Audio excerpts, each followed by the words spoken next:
इस लेक्चर में मैं सारे माइक्रोसिटिक एनीमिया है उसके बारे में डिस्क्राइब कर रहा हूँ। मेन टॉपिक जिसमें लंबा रहेगा थोड़ा सा वो रहेगा आपके लिए थैलेसीमिया, थोड़ा सा लंबा जानने लायक है।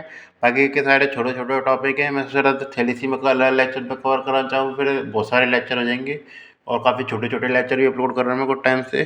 तो मैं चाहता हूँ कि थोड़ा सा एक ठीक ठाक 20 मिनट का लेक्चर तो रहे मेरा, तो इसलिए इसको मैं एक तरीके से सी में इंक्लूड करूँगा। तो सारे चीज़ों को मैं स्टार्ट करता हूँ सबसे पहले। तो वैसे हुए हम माइक्रोसिटिक एनीमिया।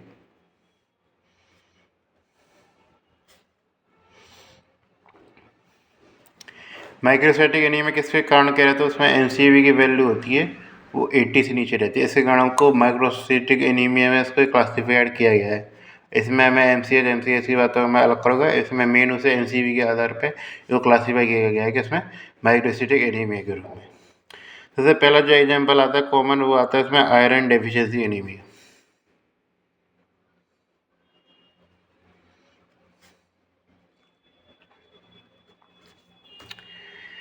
तो आयरन डेफिशिएंसी एनीमिया को समझाने से पहले मैं चाहता हूँ आप एक बार आयरन एब्जॉर्प्शन को ढंग से पढ़ लीजिए। वो सबसे इम्पोर्टेंट है, काफ़ी जगह आता है वो। आप बायोकेमिस्ट्री में ही पूछा जा सकता है। आयरन पढ़ाऊंगा तो शायद मैं नहीं पढ़ा, वो मैंने यहाँ पे समझा दिया हुआ उसको। इसके मैं हो सकता है मैं शॉर्ट भी डालूँ इसके लिए, तो आप इसको ढंग से पढ़ लीजिए। तो आयरन एब्जॉर्प्शन के बारे में शुरू कर रहा हूँ।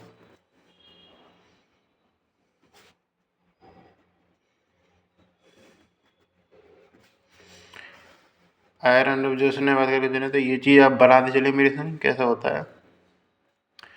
तो उसमें क्या होता है, हमारा साइटोक्रोम बी रहता है।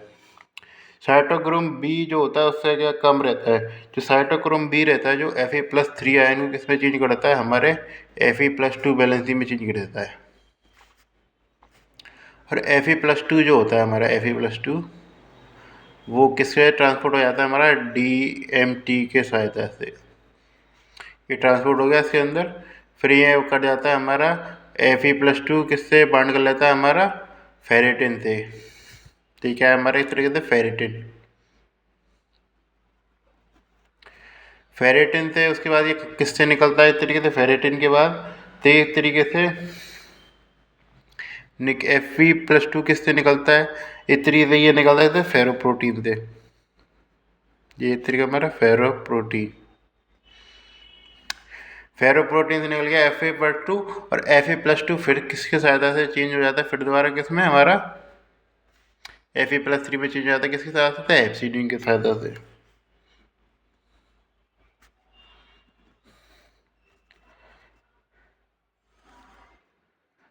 ये Fe+3 किससे बाउंड करता है, फिर एक तरीके से ट्रांसफेरेंस से।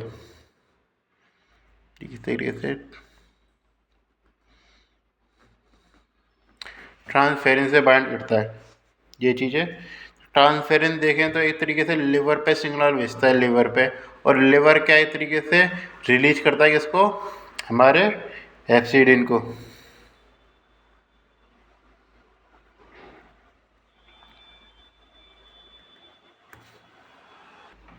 और एप्सिडिन क्या करता है, इसको इनहिबिट करता है।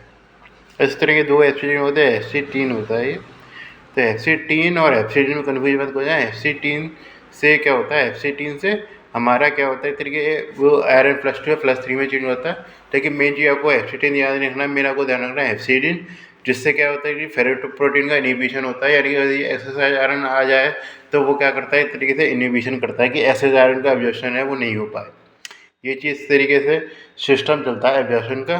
जो एक तरीके से जो हीम की बात करी चलिए, बच्चे कुछ या एक तरीके पोरफायरी वगैरह होता है एक तरीके से, जो वो क्या एक तरीके से डायरेक्ट ऑब्जॉर्प्शन हो जाता है एक तरीके से हीम ट्रांसपोर्टर के द्वारा।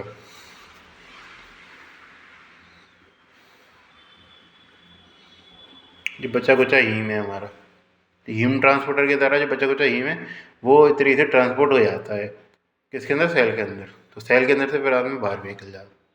तो ये तरीके से मैकेनिज्म चलती है हमारे किसके ट्रांसपोर्टर की, आयरन एब्जॉर्प्शन की। जो इसको आयरन एब्जॉर्प्शन को बढ़ाने का काम करते हैं वो फैक्टर,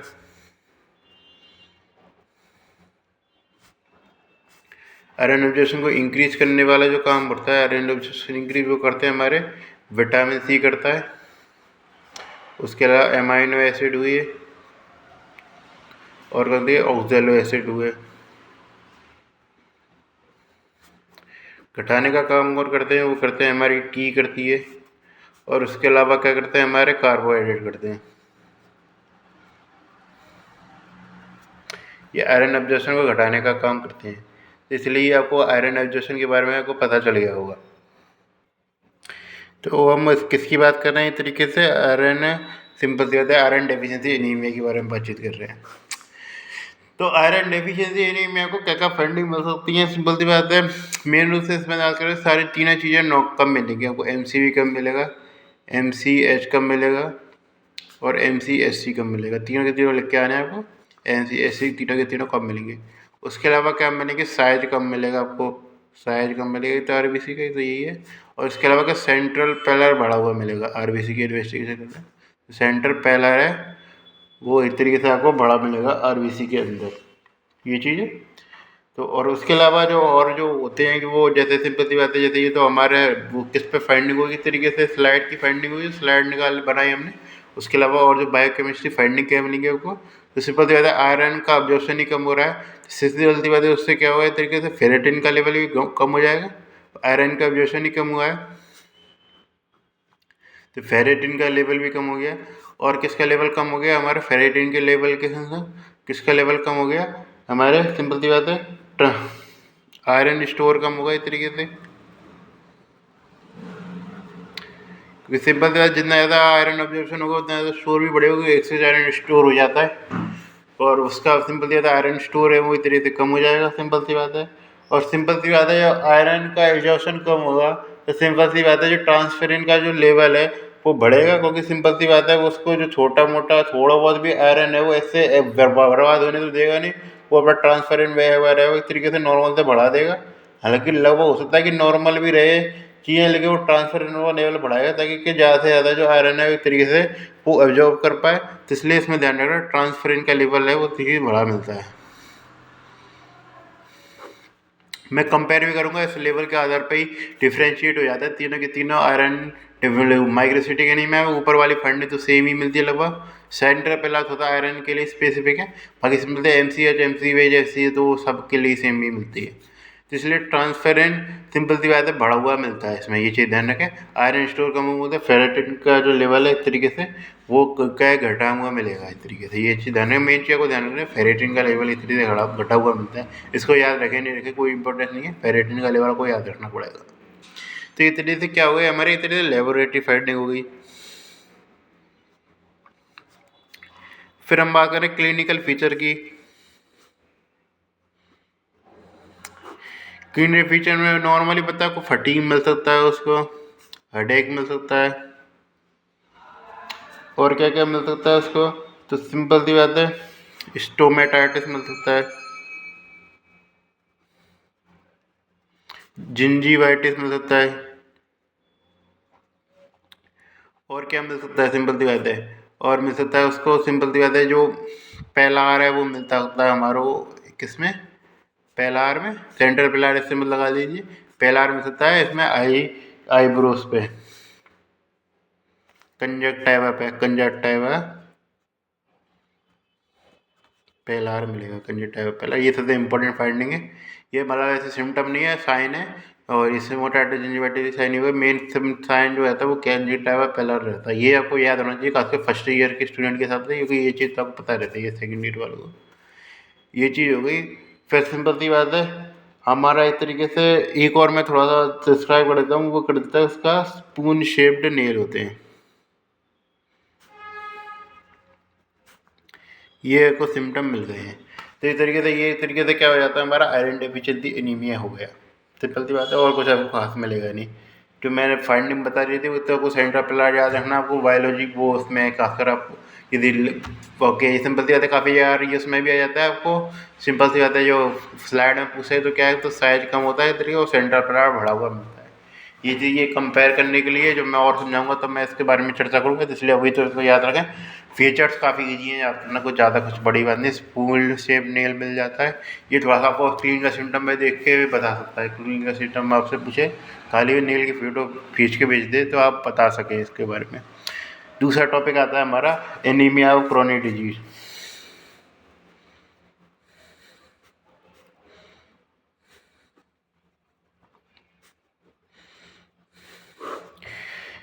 एनीमिया क्रोनिक डिजीज में क्या मिलता है हमारा? जो एनीमिया क्रोनिक डिजीज में क्या होता है, हमें इन्फ्लामेशन मिलेगा। सिंपल सी बात है। इन्फ्लामेशन से क्या होता है, जो इंटरलूकिन 6 जो फैक्टर होता है वो रिलीज होता है।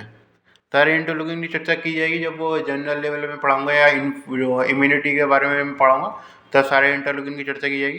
तो इंटरलूकिन से जो होता है वो रिलीज होता है, वो क्या करता है, एक तरीके से हेप्सिडिन बढ़ाने को मदद करता है, वो हेप्सिडिन का फॉर्मेशन बढ़ा देता है। तो हेस्पिरिन का फॉर्मेशन बढ़ाने से क्या होगा? तो हेस्पिरिन का फॉर्मेशन बढ़ेगा तो सिंपल सी बात है, वो क्या कर रहा है, तरीके से हमारे जो एक तरह आयरन अब्जॉर्प्शन जो होता है, तो उसको घटाने का काम कर रहा है, आयरन अब्जॉर्प्शन को। सिंपल सी बात है। तो इसका क्या करेगा, एक तरीके से डिक्रीज कर देगा हमारा आयरन अब्जॉर्प्शन।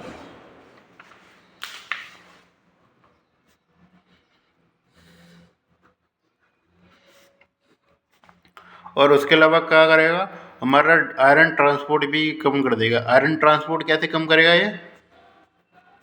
ये क्या करेगा, ये डिक्रीज करेगा किसका लेवल, ट्रांसफेरन का लेवल। ट्रांसफेरन का लेवल डिक्रीज करेगा। और क्या करेगा, इस तरीके से रिलीज आयरन रिलीज करना कम कर देगा मैक्रोफाज से, release iron from macrophage.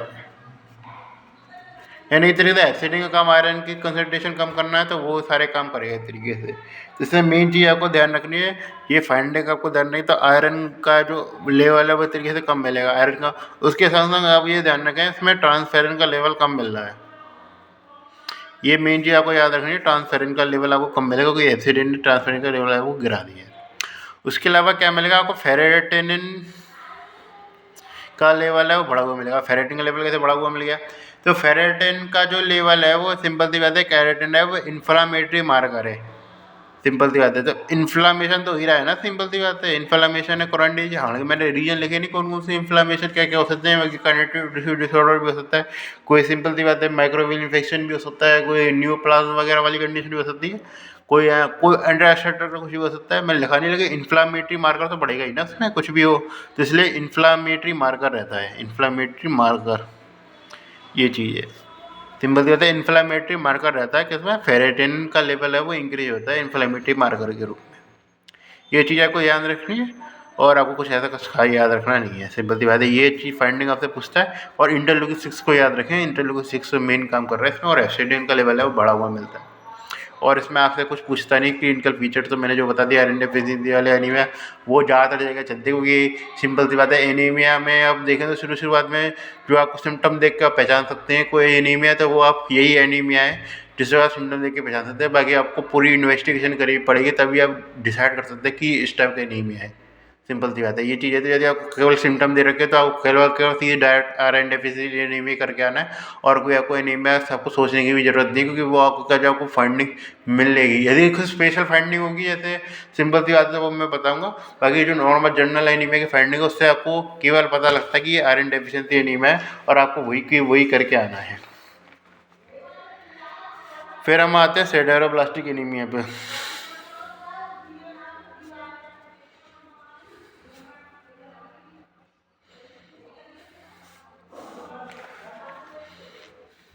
सिडेरोब्लास्टिक anaemia में बात करके चलें तो उसमें क्या दिक्कत आती है, तो उसमें जो दिक्कत है वो इस तरीके से आयरन के अब्जॉर्प्शन में, या इस तरीके से आयरन वाले केस में कोई दिक्कत नहीं आती।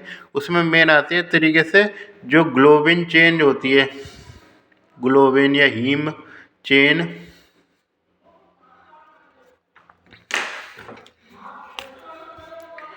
ग्लोबिन या हीम सिंथेसिस में कमी आ जाती है। जो मैंने बताया था, ये सिंपल सी बात है, मैंने जो डिस्क्राइब किया था इसके बारे में, पोरफायरियस में डिस्क्राइब किया था इसके बारे में, मैंने बताया था हीम सिंथेसिस के बारे में बताया था। तो हीम सिंथेसिस या पोरफायरिन ग्लोबिन चेन या हीम की चेन सिंथेसिस में दिक्कत आ जाती है। आयरन के लेवल में कोई दिक्कत नहीं है, जो उसको जो रखने वाला हमारा पर्टिकुलर जो है वो हीमोग्लोबिन है जो आयरन को रखता है, उसके सिंपल सी बात है उसके सिंथेसिस में गड़बड़ आ रखी है, जिसके कारण क्या है कि हमारे पास आयरन होगा भी तो वो किसी काम का नहीं है। सिंपल सी बात है, ये चीज़ आप ध्यान रखें, हमारे पास आयरन रहेगा इसमें ज़्यादा मिलेगा उल्टी, लेकिन क्या कि वो किसी काम का नहीं होगा, क्योंकि सिंपल सी बात है हमारे पास जो सिंपल सी बात है उसको कंटेन करने वाला या उसका जो सिंपल सी बात है आयरन की उपयोगिता ही तब है जब वो उसके बाद हीमोग्लोबिन ग्लोबिन चेन वो खाली आयरन तो सिंपल सी बात है ट्रांसपोर्टेशन का काम करेगा नहीं ऑक्सीजन का। मेन रूप से काम तो सिंपल से हीमोग्लोबिन के संग मिलकर ही करेगा ना सिंपल से, वैसे तो खुद का सेपरेट करेगा नहीं। तो इसलिए क्या कि इसमें ग्लोबिन सिंथेसिस में गड़बड़ आ सकती है। मेन चीज़ के दो कोज आते हैं, को दो ही कोज पता होनी चाहिए मेन। ये तो B6 की डेफिशिएंसी के कारण क्या होता है हमारा ALA सिंथेज एंजाइम होता है उसमें गड़बड़ी आ जाती है चीज़ में कम। और उसके अलावा लेड पॉइजनिंग होती है, उसके कारण क्या होता है ALA डिहाइड्रेटेज में दिक्कत आती है। तो ऐसे एंजाइम अलग अलग हैं, इनको ध्यान रखें आप सेपरेट एंजाइम में। तो उसमें क्या एक में तो ALA डिहाइड्रेटेज में दिक्कत आ रही है और एक में क्या रखती है एक तरीके से हमारे सिंपल से B6 में दिक्कत आ रखी है।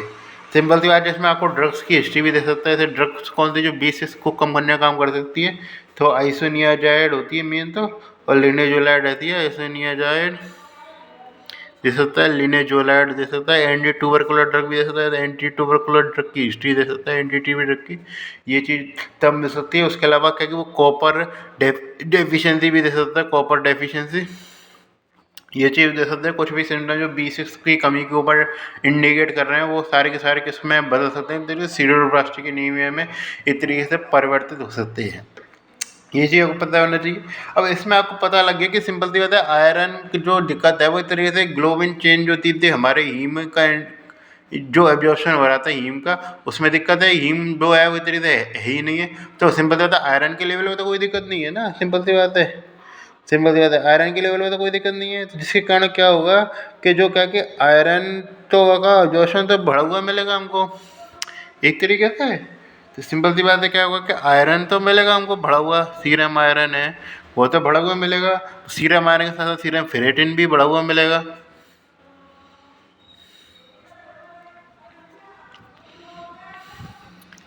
लेकिन सिंपल सी बात है अब पार कर गया वो, तो उसके बाद तो कोई उपयोग नहीं है ना आयरन का। सिंपल सी बात है ये चीज़ पता होना चाहिए। तो सिंपल सी बात है जब आयरन पार कर गया आगे तो उसका तो कोई उपयोग नहीं है, तो आयरन का ओवरलोड होने लग गई। सिंपल सी बात है टायरिंग की ओवरलोडिंग नहीं होने लग जाएगी क्या। तो सिंपल सी बात है आयरन के जिससे क्या क्या गया आयरन ओवरलोडिंग मिलेगी।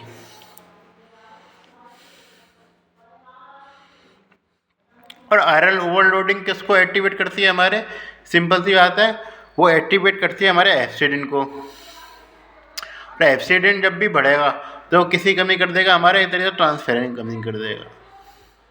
हालांकि मेन इसका काम फेरोप्रोटीन में भी होता है लेकिन ट्रांसफेरिन की भी मात्रा में कमी कर देता है। तो इसमें क्या मिलेगा, तो आपको आयरन स्टोर बढ़े हुए मिलेंगे और क्या मिलेगा ट्रांसफेरिन लेवल है वो तेरे से घटा हुआ मिलेगा और फेरेटिन भी लेवल भी बढ़ा हुआ मिलेगा।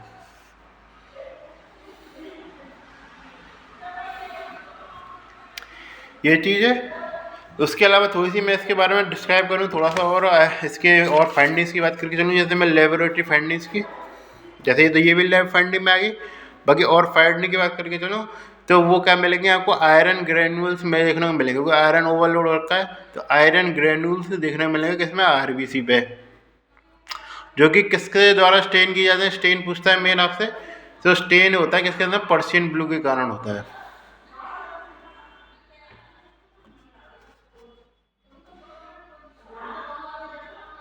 तो पर्शियन ब्लू स्टेन जो होता है वो क्या करता है हमारे आयरन को स्टेन करने का काम करता है। तो पर्शियन ब्लू आप देख रहे हो ना, मैंने कुछ गलत मीनिंग लिखी है, मैं ज़्यादा ध्यान है में।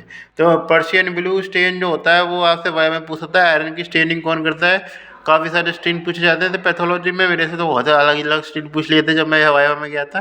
तो इसलिए ये चीज़ें का तो आयरन का स्ट्रेंथ तो पता होना चाहिए, बेसिक है। यदि आप ये नहीं बता पाए तो आपको सिंपल सी बात है वो मतलब वो सिंपल सी बात पास तो करेगा, ऐसी बात नहीं कि पास नहीं करेगा, लेकिन ये कि आपको अच्छे मार्क्स हो सकता है कि नहीं मिले। अब अच्छे मार्क्स के लिए आपको ये स्टेन जो है पता होना चाहिए सेडेर ब्लास्टिक एनीमिया में, क्योंकि सिंपल सी बात है जो अब जैसे मैं और फाइंड में बेसिक प्लेस स्ट्रिपिंग बता रहा हूँ मैं,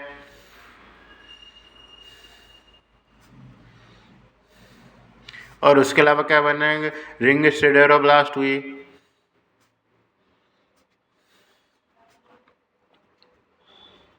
ये सब बता देते हैं, रिंग सिडेरोब्लास्ट और बेसिपलिस्टर सब बता देते हैं। पर्शियन ब्लू स्टेनिंग का ज़्यादा हो जाना जो आयरन ग्रेनुल्स पे, ये हालाल कोई बताता नहीं है, तो इसलिए आप यदि आपको इसको बता देते हैं तो आपके अच्छे नंबर आ सकते हैं। ये चीज़ है, ये खाली आपको पास भी नहीं होना, अच्छे नंबर लाएंगे तो बढ़िया है, इंप्रेशन भी नहीं हो अच्छा जाता है, नंबर की तरीके ऐसा की बात हुई ना है, खुद को भी अच्छा लगता है आपको। फिर लास्ट हमारा टॉपिक सबसे लंबा आता है, वो आता है थैलेसीमिया। थैलेसीमिया में बात करके चलूँ, जैसे इसका मैं थोड़ा सा ट्रीटमेंट के बारे में बात करूँ, RS का ट्रीटमेंट रहेगा, इसका B6 रहेगा, पायरिडोक्सिन रहता है। डोज वगैरह याद करने की जरूरत नहीं है आपको, थोड़ा सा जैसे उसमें आयरन डेफिशिएंसी में आयरन रहेगा, उसमें एंटीबायोटिक देंगे, क्वारंटीन दीजिए, एंटीबायोटिक मतलब इन्फ्लामेशन में क्वारंटीन दीजिए। थैलेसीमिया के बारे में बातचीत करके चलूँ, थैलेसीमिया इस तरह से 2 प्रकार से हो सकता है, क्योंकि सिंपल सी थैलेसीमिया एक तो क्या पता है कि हमारे हीमोग्लोबिन चेन है वो बनी नहीं रही है, तो उसका बनने में भी कितने प्रकार के होते हैं, कोई चेन भी तो 4 होती है ना, हो सकता है कि 4 में से 3 चेन बननी हो, 1 नहीं बननी हो, या हो सकता है 3 चेन नहीं बननी हो, 2 चेन बननी हो, या फिर ऐसे कुछ भी हो सकता है, या 4 की 4 चेन नहीं बननी है। तो इसलिए उस आधार पर हम इसको 2 भागों में डिवाइड कर देते हैं। यदि बीटा चेन के सिंथेसिस में दिक्कत है, बीटा चेन के में, तो उसको आपका कहते हैं बीटा थैलेसीमिया।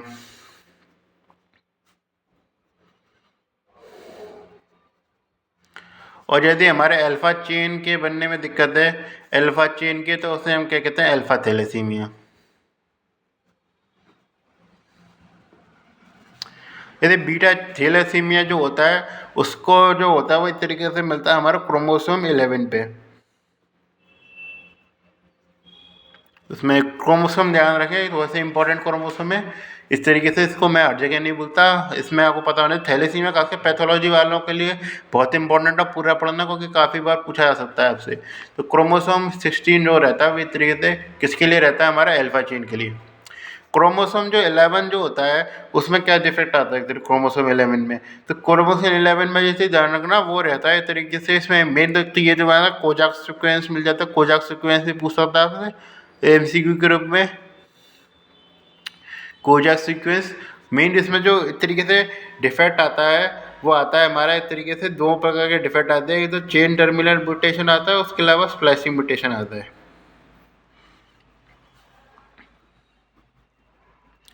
जैसे अब मैं बायोकेमिस्ट्री, जैसे मैंने अभी DNA के बारे में बताया नहीं, तो DNA के बारे में जब मैं पढ़ाऊंगा तो मैंने बताऊंगा कि उसमें म्यूटेशन कितने कितने प्रकार के रहते हैं, म्यूटेशन पे आते हैं तो क्वेश्चन उसमें, तो मैं बताऊंगा इस चेन टर्मिनल म्यूटेशन क्या होता है, स्प्लाइसिंग म्यूटेशन क्या होता है, उसके बारे में डिस्क्राइब करूँगा। तो इसमें स्प्लाइसिंग म्यूटेशन है वो मिल रहा है, जैसे चेन टर्मिनल और स्प्लाइसिंग म्यूटेशन दोनों मिलते हैं, दोनों जगह एग्जाम्पल में थैलेसीमिया में रखा जाता है। तो चेन टर्मिनल म्यूटेशन से पता लग रहा है कि आपको चेन के टर्मिनल से उड़ाया गया है चीज़ों को, जिसके कारण लगा सकते हैं कि सिंपल सी बात है डिफेक्ट है वो थोड़ा सा कम आएगा, तो डिफेक्ट कम आएगा, सिंपल सी बात है, जिसके कारण क्या होगा इस तरीके से जो है वो, तो जिसके कारण क्या हुआ है, तेरे डिफेक्ट मतलब कम नहीं आएगा, तेरे तो ज़्यादा आ जाएगा, सिंपल सी बात है पूरी की पूरी चेन उड़ गई। तो जिसके कारण क्या होगा, चेन टर्मिनल म्यूटेशन होने से क्या होगा, टर्मिनल जो प्रोटीन का सिंथेसिस हो रहा था वो तेरे उसमें पूरे के पूरे में ही गड़बड़ आ गई। तो सिंपल सी बात है, उससे क्या होगा इस तरीके से कुछ जो हमारा म्यूटेंट बनेगा उसमें क्या बनेगा, इस तरीके से कंप्लीट एब्सेंस हो गई बीटा सिंथेसिस की, ये चीज़ लगा सकते हैं। देखिए स्प्लाइसिंग म्यूटेशन में क्या हो रहा है, स्प्लाइसिंग म्यूटेशन में इस तरीके से ये तो वर्किंग जीन है और ये वर्किंग जीन है दोनों, उसके बीच में क्या होता है, नॉन वर्किंग पार्ट भी होता है, या फिर जैसे मान के चलिए ये वर्किंग पार्ट होता है, इसके अंदर नॉन वर्किंग पार्ट होता है, तो ये नॉन वर्किंग जो पार्ट होता है वो इस तरीके से निकाला जाता है और इनको आपस में जोड़ा जाता है, जो वर्किंग पार्ट जो होते हैं। अब मान के चले इस तरीके से ये जुड़े रहे, अलग नहीं हो, तो क्या सिंपल सी बात है, बीटा चेन ऐसा तो है नहीं कि बनेगी नहीं, लेकिन वो सिंपल सी बात है मात्रा उसकी कम रहेगी लेकिन वो बनेगी जरूर, तो इसलिए सिंपल सी बात है सिर्फ बीटा प्लस म्यूटेशन कहते हैं, यानी कि इसमें क्या कि कुछ सम लेवल पे सम प्रोडक्शन हो रहा है इस तरीके से हमारा, इसमें क्या हो रहा है, नो प्रोडक्शन है इस तरीके से, सिंपल सी बात है। तो इसके प्रकार हम ट्राइट बना सकते हैं, सिंपल सी बात है। तो कैसे प्रकार के ट्राइट बन सकते हैं, बीटा 1 बीटा +2 दोनों चेन ऐसे आ गई इस तरीके से, 2 जीन रहती है ना कंट्रोल करने वाली इस तरीके से। उसके अलावा क्या हो सकता है, बीटा प्लस है और एक बीटा 0 है, ये ट्राइट हो सकता है। और लास्ट में क्या ट्राइट हो सकता है हमारा, सबसे खतरनाक दोनों जगह बीटा 0 आ गया, सिंपल सी बात है। तो इसमें बात करके चले तो इसका ये तरीके से सिंपल सी बात है, दोनों जगह बीटा प्लस है तो दोनों जगह कुछ ना कुछ प्रोडक्शन हो रहा है, तो इसलिए इसमें माइनर रहेगा इस तरीके से, थैलेसीमिया माइनर जो कहते थे उसको कहते थे थैलेसीमिया माइनर। फिर उसके अलावा क्या कहते हैं, इसको इंटरमीडिएट कह देंगे। और इसको क्या कहेंगे फिर हम, तो इसको कहेंगे हम, सिंपल सी बात है, जो कहेंगे वो एक तरीके से हम कहेंगे सीवियर या मेजर कहेंगे, मेजर कहते हैं, सीवियर को इस शब्द चुना जाता है इसलिए। थैलेसीमिया में जो मेजर कहते हैं, थैलेसीमिया मैंने थैलेसीमिया मेजर पढ़ा होगा आपने कभी, थैलेसीमिया मेजर कहते हैं, जिसमें आप पता लगा सकते हैं, जैसे इसको भी ऐसे माइनर कैटेगरी में डाला दिया जाता है काफ़ी हद तक। तो ये और ये आपस में शादी कर ले, जैसे इसका और दूसरा पति हो वो इस तरीके से इसी प्रकार का हो, तो वो इस तरीके से कुछ संभावना रहती है 1/4 में कि इसमें कि ये बच्चा पैदा हो जाए। तो आपने जैसे तारक मेहता देखा हो, जैसे मुझे भी पसंद नहीं नाटक वो, तो उसमें बताया गया था कि थैलेसीमिया माइनर की शादी हो रही थी, तो डॉक्टर हाथी ने रोक दिया था उनको। तो सिंपल सी बात है, क्यों रोका था उन्होंने, तो इसलिए ये था कि सिंपल सी बात है, जो थैलेसीमिया माइनर है वो यदि ब्याह कर लें तो आपस में 1/4 संभावना हो सकती है कि उसको, सिंपल सी बात है, उसमें थैलेसीमिया माइनर में कि उसको क्या थैलेसीमिया मेजर डेवलप हो जाए। तो ये चीज़ है, इसको थैलेसीमिया मेजर डेवलप हो सकता है। सिंपल सी बात है, ये चीज़ आप समझ गए। ये तो क्या नाटक फाटक की बात आ गई, आलतू फालतू की बातें हैं। तो इसलिए ये चीज़ें सिम्टम की मैं बाद में करूँगा, पहले मैं बात कर लेता हूँ अल्फा थैलेसीमिया की।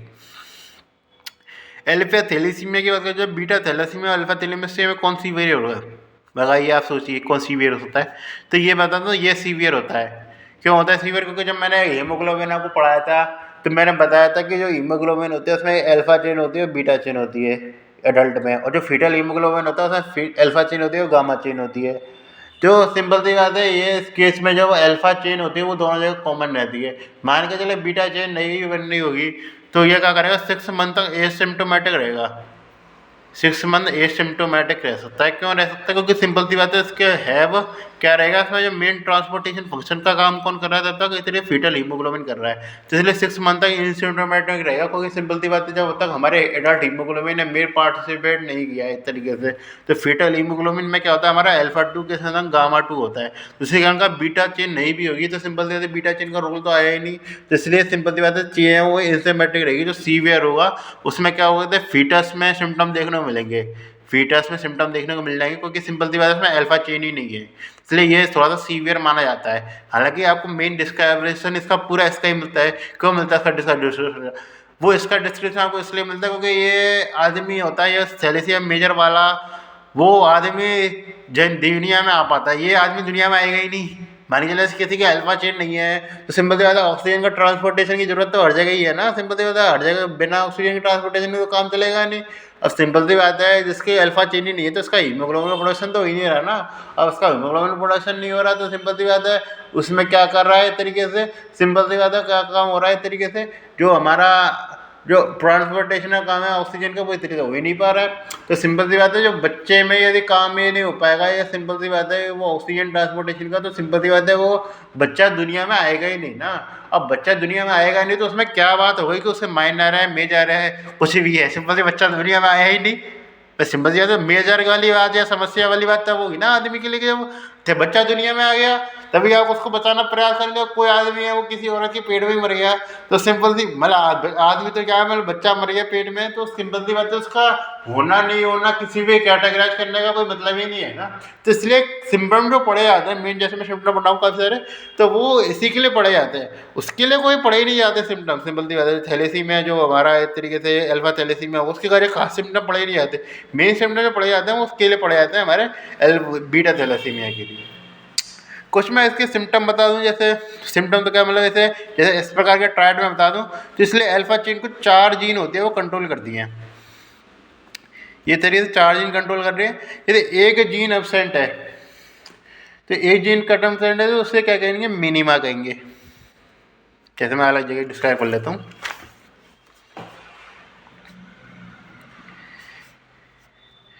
इसमें बीटा बीटा भी डिस्क्राइब कर रखा है। तो इसलिए जब एक जीन एब्सेंट है तो उसे कहेंगे मिनिमा। कैटेगराइजेशन है ये, अल्फा थैलेसीमिया क्लासिफिकेशन भी पूछ सकता है आपसे चाहे तो उसे क्या कहेंगे, मिनिमा कहेंगे। कि सिंपल सी बात है, खाली एक जीन है वो एब्सेंट है। यदि मान के चले 2 जीन एब्सेंट है, अब या तो ये हो सकता है, या फिर हो सकता है कि वो सिंपल सी बात है, जैसे ये तो मैं डिस्कस कर दिया, या हो सकता है ये एब्सेंट है। एब्सेंट गोला का मतलब एब्सेंट है। तो ये इसका मतलब क्या हुआ एक तरीके से, ये ज़्यादातर जैसे जो हमारा जो मिलता है जिसमें जो एक ही जीन पे दोनों एब्सेंट है एक ही प्रोटीन पे, तो वो कौन सा होता है, हमारा सिस टाइप हो गया, ये हो गया हमारे ट्रांस टाइप। कोई नहीं पूछ रहा इनके बारे में। ये होता है जैसे मिनिमा आ गया तो ये माइल्ड हो गया इस तरीके से। इस केस में मिनिमा ऐसे कहते हैं कोई एनीमे मिलता ही नहीं, एनीमे सिम्टम में जो बेसिक वो भी नहीं मिलेंगे। इसमें हो सकता है मेन आपको माइक्रोसिटिक मिल जाए, आरबीसी छोटी मिल जाए आपको, और थोड़ा सा कोई जो आयरन डेफिशिएंसी में बताते हैं वो थोड़े से सिम्टम मिल जाए, ज़्यादा कुछ खास इसमें भी नहीं मिलेगा। वो क्या कह जाता है, फिर लास्ट में मिलता है हमारा जिसमें 3 चेन गायब हो रखी हैं, ये गायब है, ये गायब है, ये गायब है, खाली एक चेन प्रेजेंट है। तो एक चेन प्रेजेंट है तो इसमें मैं बताता हूँ बहुत ज़्यादा इंपॉर्टेंट आती है, वो हीमोग्लोबिन एच डिजीज कहते हैं। काफ़ी क्लासिफिकेशन हीमोग्लोबिन एच डिजीज कहते हैं। हीमोग्लोबिन एच डिजीज क्यों कहते हैं, सिंपल सी बात है। तो उसका कारण ये कि सिंपल सी बात है, अल्फा इतना ज़्यादा कम हो गया कि इसमें बीटा 4 बना लेता है आपस में श्रृंखला, बीटा बीटा बीटा बन के आपस में बीटा 4 बन जाती है, तो इसलिए बीटा 4 बन जाता है। और सिंपल सी बात है, बीटा 4 मिलता है हमको किसमें, इस तरीके ब्लड में, तो बीटा 4 बनने लग जाता है और हमें हीमोग्लोबिन एच डिजीज कहते हैं इसको। ये चीज़ है, सीवियर वाला टाइप का सही आ गया मेन उसमें। और लास्ट में आ जाता है इस तरीके से नो अल्फा चेन। तो नो अल्फा चेन का मतलब क्या है कि सिंपल से अल्फा चेन है ही नहीं। अब अल्फा चेन है ही नहीं है तो सिंपल सी बात है, वो उसके बिना तो हीमोग्लोबिन संभव ही नहीं है, ना फीटल हीमोग्लोबिन संभव है, ना इस तरीके से जो हमारा क्या कहते हैं एक तरीके से एडल्ट हीमोग्लोबिन संभव है। तो सिंपल सी बात है, उस समय बच्चा पेट में गुजर जाता है, तो इसलिए उससे क्या कहते हैं, हम हाइड्रोफिटेलस कहते हैं। हाइड्रोक्सिफिटेलस से कुछ फाइंडिंग मिल सकते हैं, उसको अल्फा 4 मिल जाए। अल्फा 4 इसलिए गामा 4 बीटा 4 क्यों नहीं, क्योंकि सिंपल सी बात है वो बच्चा वो पेट में मर गया, तो इसलिए बीटा ग्लोबिन मिलने की संभावना आती ही नहीं है। अल्फा 4 गामा 4 इसलिए मिल सकता है क्योंकि हो सकता है वो इनिशियल स्टेज में जैसे इसने बीटा 4 बना लिया, तो इनिशियल स्टेज में उसने अल्फा गामा 4 बना लिया हो, बाकी काम तब भी नहीं चलने है, ना इसमें काम करने वाला है, इसमें कोई काम चलने वाला है, दोनों जगह आदमी आगे चल के मरना ही है। तो इसलिए ये चीज़ है, इसमें भी आदमी मरता है, इसमें भी बढ़ जाता है। इसमें हो सकता है आदमी से बच जाए, इसमें तो आराम से नॉर्मल जिंदगी जीता है आदमी। तो इसमें तो खैर बच्चे में, इसमें मतलब जैसे आदमी एडल्ट वाली फेज में आके मरता है, वो सिंपल सी बात है, अल्फा अगर थोड़ा बहुत भी होगा तो काम चल जाएगा, बिल्कुल भी नहीं होगा तो सिंपल सी उसका मरना तय ही है। तो अल्फा हाइड्रोक्सिफिटेलस आता है, ये चीज़ याद रखें। हाइड्रोक्सिफिटेलस आपसे पूछ सकता है क्या कौन सी स्टेज में होता है, वो अल्फा चेन गामा 4 होता है, और HbS होता है जिसमें बीटा 4 मिलता है। ये नॉर्मल बेसिक फाइंडिंग है जो आपको याद होनी चाहिए। और अल्फा थैलेसीमिया में आपसे कुछ भी नहीं पूछता, यही पूछता है जो पूछता है। और उसके अलावा म्यूटेशन जो मैंने बताया था 16 नंबर पे वाला जीन पे, वो एक तरीके से आप याद रख सकते हैं, और आपको कुछ याद रखना नहीं है ये चीज़ें। तो फिर आप बात करें मेन सिम्टम, बात है हमारे थैलेसीमिया मेजर। थैलेसीमिया मेजर के बारे में बातचीत करके चलें तो उसमें क्या मिलेगा, सिंपल सी बात है, जो हमारे आरबीसी है वो सिंपल सी बात है हीमोग्लोबिन के साथ जुड़ के एक तरीके से क्या निकल रहा था उसे, सिंपल सी बात है, तो आरबीसी है सिंपल सी बात है वो बनेंगी, तो उनको जो एक तरीके से जो उनका बनना बेकार हो जाएगा इस तरीके से, क्योंकि सिंपल सी बात है जो आयरन हीमोग्लोबिन तो है ही नहीं है सही क्वांटिटी में, सिंपल सी बात है उतना तो है ही नहीं है, या फिर है भी तो खाली अल्फा अल्फा चेन है, तो क्या रहेगा एक तरीके से इरिथ्रोपोरेसिस इनइफेक्टिव हो जाएगा।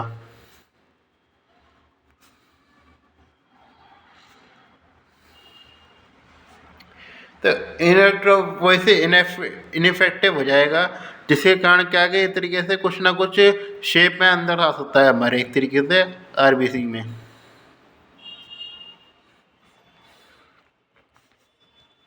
तो इनइफेक्टिव एरिथ्रोपोइसिस होने लग गया, सिंपल सी बात है, मेन चीज़ ध्यान रखें, जिसको जो कि आगे चलिए क्या लीड करने लग गया हमारा, कुछ शेप में चेंज आ गया एक तरीके से इनएफेक्टिव एरिथ्रोपोइसिस, जिससे कारण क्या हुआ तो शेप में चेंज आ गया एक तरीके से, शेप चेंजिंग होने लग गई हमारा। आरबीसी किस में मिल सकती है, नॉर्मल शेप जो मिलती है हमको उसमें टारगेट सेल मिलती है, टारगेट सेल देखने को मिलती है, जिसके कारण क्या होगा, टारगेट सेल जो कि नॉर्मल शेप तो है नहीं है, अलग शेप है, तो इसमें क्या मिलेगा हमको एक्स्ट्रा वेस्कुलर हीमोलाइसिस देखने को मिलेगा।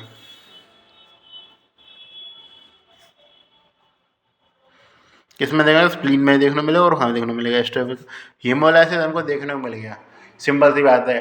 अब सिंपल सी बात है हीमोलाइसिस देखने को मिल रहा है हमको, सिंपल सी बात है आरबीसी का डिस्ट्रक्शन हो रहा है, तो सिंपल सी बात है उससे क्या हुआ, जो हमारा रेड बोन मैरो है वो ज़्यादा से ज़्यादा बनाना चाहिए, सिंपल सी बात है, क्योंकि सिंपल सी बात है, जो हमारा क्या हो गया एक तरीके से एक्स्ट्रावेस्कुलर हीमोलाइसिस हो गया, जिसके कारण क्या हुआ एक तरीके से जो आरबीसी क्वांटिटी में कमी आई। कोई आरबीसी तो बन रही है लेकिन वो अपनी शेप है वो तरीके से मेंटेन नहीं कर पाएगा, क्योंकि हीमोग्लोबिन का भी एक बहुत बड़ा फैक्टर रहता है। क्योंकि सिकल सेल एनीमिया में आपने देखा होगा, जैसे सिकल सेल एनीमिया वाले में भी लगभग सेम सिम्टम मिलेंगे। उसमें क्या होता है, उसमें भी यही चीज़ होती है। उसमें क्या मिलता है एक तरीके से हमारा जो शेप है वो एक तरीके से मेंटेन नहीं कर पाती है। उसमें ऐसे सिकल सेल शेप मिलते हैं, उसमें टारगेट सेल मिलते हैं, उसमें भी टारगेट सेल मिल सकते हैं। जो शेप एक तरीके से मेंटेन नहीं कर पाते, उसमें हीमोग्लोबिन का भी योगदान रहता है। हीमोग्लोबिन है नहीं है, जिसका कारण एक्स्ट्रावेस्कुलर हीमोलाइसिस होने लग गया, जिसके कारण क्या करेगा, तो जो रेड बोन मैरो है हमारी, वो क्या बढ़ेगी इस तरीके से इंक्रीज करेगी हमारा प्रोडक्शन। वो क्या करेगी, इंक्रीज करेगी आरबीसी प्रोडक्शन, जिसके कारण क्या होगा, हमारा मैरो का एक्सपेंशन होने लग जाएगा। कि सिंपल सी बात है, प्रोडक्शन बढ़ाना है तो इसलिए उसको साइज बढ़ाना पड़ेगा, तो मैरो का एक्सपेंशन स्टार्ट हो जाएगा। तो मैरो का एक्सपेंशन स्टार्ट होने से स्केलेटल डिफॉर्मिटी देखने को मिलेगी, क्योंकि सिंपल से मैरो है वो एक तरीके से किसी में है, वो एक तरीके से हमारे बोन्स में तो है, तो स्केलेटल डिफॉर्मिटी देखने को मिल सकती है। जिसके कारण क्या देखने को मिल सकता है हमको, लास्ट में क्रूकेट स्कल देखने को मिल जाता है। तो ये चीज़ आप सबसे बड़ी ध्यान रहे, क्रूकेट स्कल देखने को मिलता है किसमें, हमारा थैलेसीमिया मेजर में, क्रूकेट स्कल। ये मेन फाइंडिंग का याद रखें, सिंपल सी बात है, ये चीज़ याद रखनी है। और उसके अलावा क्या है कि इस तरीके से हमारे आयरन के एब्जॉर्प्शन में तो कोई दिक्कत नहीं आ रही, क्योंकि सिंपल सी बात है वो तो कुछ एब्जॉर्प्शन हो ही रहा है ना, चाहे भले ही उसका उपयोग नहीं है। हीमोग्लोबिन आ रहा है लेकिन वो आयरन का एब्जॉर्प्शन हो रहा है, जैसे मैंने सिडेरोब्लास्टिक में एनीमिया में बताया था, तो आयरन का एब्जॉर्प्शन तो बढ़ेगा ही ना, सिंपल सी बात है। तो इसलिए क्या करेगा इस तरीके से क्या मिलेगा हमको, सिस्टेमिक आयरन ओवरलोड देखने को मिलेगा। ये चीज़ें, और उसके अलावा क्या फाइंडिंग मिल सकती है हमको, तो एक तो हीमोग्लोबिन एफ बढ़ा हुआ मिल सकता है, और उसके अलावा मैंने बताया था हीमोग्लोबिन A2 बढ़ा हुआ मिल सकता है। क्यों बढ़ा हुआ मिल सकता है हीमोग्लोबिन A2, क्योंकि हीमोग्लोबिन A2 भी जो होता है उसमें बी अल्फा चेन नहीं होती, मतलब उसमें बीटा चेन नहीं होती, उसमें थीटा चेन, ये तो सिंपल सी बात उसका लेवल में बढ़ा हुआ मिल जाता है। सिंपल सी बात है, जो कि एक फाइंडिंग रहती है बीटा थैलेसीमिया के लिए, जिसके बारे में मैं चर्चा करी थी, शायद मैंने पहले करा था, शायद इसके पिछले लेक्चर में 2 लेक्चर पहले चर्चा करी थी इसके बारे में। तो इसलिए से हमारा इसे डिस्क्राइबेशन हो जाता है हमारा बीटा थैलेसीमिया का। तो अब मैं जब इनको मिक्स में बताऊं तो मैं सारी चीज़ों को बता सकता हूँ मिक्स में क्या क्या इस तरीके से क्या क्या चीज़ किस किस में मिलती है। तो अब इनको मिक्स में डिस्क्राइब करें तो क्या मिलेगा इस तरीके से, कहाँ डिस्क्राइब करूँ मैं,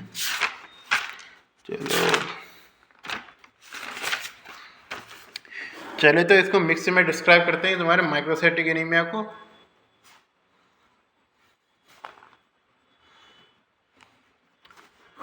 माइक्रोसाइटिक एनीमिया में क्या मिलता है, तो मैं बात करूँ आयरन की, और मैं बात कर रहा हूँ ट्रांसफेरिन की, और एक मैं बात कर रहा हूँ किसकी, एक हमारे इस तरह फेरेटिन की। ये 3 चीज़ें ही काफ़ी है, और चीज़ जरूरत नहीं है। तो सिंपल सी बात है, आयरन डेफिशिएंसी एनीमिया है, उसमें ये आयरन का लेवल कम मिलेगा, ट्रांसफेरिन का लेवल है वो बढ़ा हुआ मिलेगा, क्योंकि मैं बताया था रिफ्रेटिव में फेरेटिन का लेवल है वो कम मिलेगा। ये दोनों इतनी सिंपल दी जाता है। मेन चीज़ इसमें ध्यान रखा, फेरेटिन का लेवल इस तरीके से कम मिलता है, तो ये थोड़ा सा एकदम मेन पॉइंट है याद रखने वाला। एनीमिया वो क्रॉनिक डिजीज की बात करके चलूँ, उसमें एसिडिन का लेवल बढ़ा हुआ मिलता है, जिसका कारण ट्रांसफेरिन का लेवल है वो एक तरीके से क्या मिल जाएगा, इस तरीके से घटा हुआ मिल सकता है। और फेरेटिन का लेवल बढ़ा हुआ मिलेगा, इंपॉर्टेंट बात है, क्योंकि ये इन्फ्लामेटरी मार्कर है। और आयरन का लेवल है वो कैसा मिलेगा, वो कम मिलेगा, क्योंकि एसिडिन इंक्रीज हो रहा है और वो क्या है आयरन के एब्जॉर्प्शन को कम कर रहा है। ये चीज़ है। सिडेरोब्लास्टिक एनीमिया में बात करिए जनू, तो उसमें क्या मिलेगा, सिडेरोब्लास्टिक एनीमिया में आयरन ओवरलोड मिलेगा, सबसे बड़ी फाइंडिंग रहती है इसकी सबसे बड़ी। और क्या मिलेगा, आयरन ओवरलोड से ट्रांसफेरेटिन भी एक तरीके से बढ़ा हुआ मिलेगा, और ट्रांसफेरिन का लेवल है एक तरीके से वो डिक्रीज होता हुआ दिखेगा। ये चीज़ है।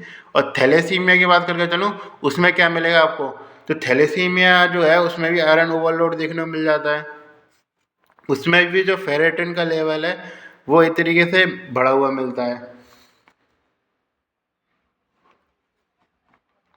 और क्या मिलता है उसमें, ट्रांसफेरिन का लेवल है वो घटा हुआ मिलता है। ये चीज़ है। तो ये चीज़ आपको पता होनी चाहिए तरीके से, किसमें, थैलेसीमिया में, और सिंपल सी बात है आयरन डेफिशिएंसी में और आयरन और क्रॉनिक डिजीज है उसमें क्या क्या फाइंडिंग है वो आपको मिल सकती है और मिलती है। मेन रूप से आपको क्रॉनिक डिजीज के लिए तो समझे कम ये चीज़ याद रखनी पड़ेगी, उसमें फेरेटिन लेवल और आयरन का जो एरो है बिल्कुल उलट मिलता है। को ज़्यादातर जगह आप देखें तो फेरेटिन और ट्रांसफेरिन का, फेरेटिन और क्या कहते हैं आयरन का लेवल है वो एरो भी सेम मिलेगा, लेकिन ये खाली क्रॉनिक डिजीज ऐसी है जिसमें ये थोड़ा सा अलग मिलता है। तो ये चीज़ आप ध्यान रखें, इसके बारे में थोड़ा सा आपको पता होना चाहिए। ये मैंने इस तरीके से माइक्रोसाइटिक एनीमिया के बारे में मैंने डिस्क्राइब कर दिया है पूरा आपको बारे में।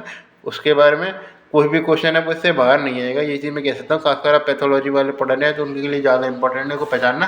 खासकर डायग्नोसिस करने के नाम पर ये आपकी सारणी दे रखी होगी, उसको चेकआउट कर लेना मेरे हिसाब से, क्योंकि मेरे कन्फर्म नहीं हुआ है। काफ़ी बार चीज़ें ऐसी होती है जो मैं काफ़ी बार मतलब किताबों से पढ़ के नहीं, अपने जो मैंने पढ़ा हुआ एक्सपीरियंस है उसके आधार पर बताता हूँ, वो काफ़ी बार गलत भी हो सकता है। तो इसलिए इसको चेकआउट जरूर करें, सिंपल सी बात है। और हम आगे के एनीमिया के बारे में चर्चा करेंगे, उसके बारे में आगे चल के। ये चीज़ है मेरे हिसाब से। बस ये है कि आपको फाइंडिंग दे तो आपको कन्फ्यूजन नहीं होना चाहिए। ये नहीं कि बस माइक्रोसिटिक का मतलब में आयरन डेफिशिएंसी एनीमिया है, ये चीज़ नहीं होनी चाहिए। इसके बाद लेक्चर के बाद भी यदि ये चीज़ है तो आपका लेक्चर का लेना बेकार है।